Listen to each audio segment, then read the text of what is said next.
që përkthimi i marrëveshjeve pas rundit parë i votës në bazë të elitave lokale politike, kurse ka kalu numrin mbi 75%. Në rastet e veçanta, 75%. Në shumësi tyre, maksimumin e ka rrit 50% trupes elektorale. Po dhe këtë do funksionon në komuna tjera, ta merr mendjen që në gjizet ajo vot? Në fushë Kosovë pres që po.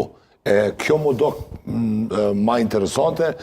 Në Dragash më do gjithashtu për nga aspekti vrojtimit për shkak i dhënimeve të mëdha, refuzimeve, vijave shumë trasha të kuqe mes PDK-s dhe vetëvendosjes, më do kjo parimore atje PDK. Në Prizren është algoritmet pak më të komplikume.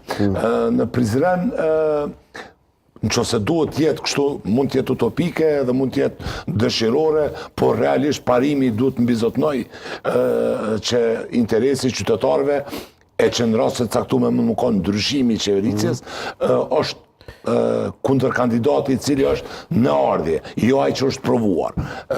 Në Prizren konsideroj që nuk ka ndodhë hala koalicioni pritshëm i cili mund të bëjë ndryshimin.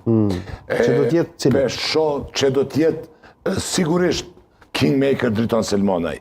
Edhe pse Zafir Berisha nga Demokracia për Prizren mund t'a luaj rolin... Ka po ngre LDK-ja? LDK-ja po ngre më duket më shumë në funksion të neutralitetit edhe mos paraqitjes së do të në pilen në vullnet të lirë, as me këto, as me ato. Për shkak vushtrisë? Apo qënë? Po me gjasë për shkak u tremen shumë me reakcionin e Lumir Abdigjikut, kryetarit LDK-s, që ka boni Gjafer Tahiri në vushtri, e tash nështë po më duket po kalkulon ma shumë sa që do. Tani ka mundur të shkruaj në një mesazh tjetër për Driton Selmanaj të bëjë marrëveshje, po mos e bëj publike.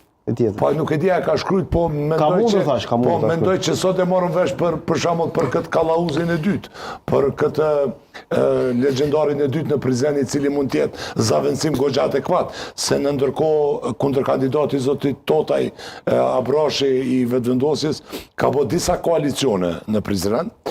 Është e çuditshme si s'ka arrit me bë koalicion me Partinë e Fikrim Damkës, i cili u propozua për zavendës kryeministër nga Kurti, dhe është hera parë më duket që vetëm disa ditë nga mbajtja e zgjedhjeve e balotazhit, turqit në Prizren, partitë politike të turqëve në Prizren, që janë dy, po kryesore është Partia Demokratike Turke, nuk kanë paraqit, nuk kanë majtë anë, ose nuk janë rreshtuar me cilin do kandidat. S'ka ndodhur kjo në Prizren me herët, ndërsa për Boshnjak janë orientuar, Romët gjithashtu, dhe turqit jo.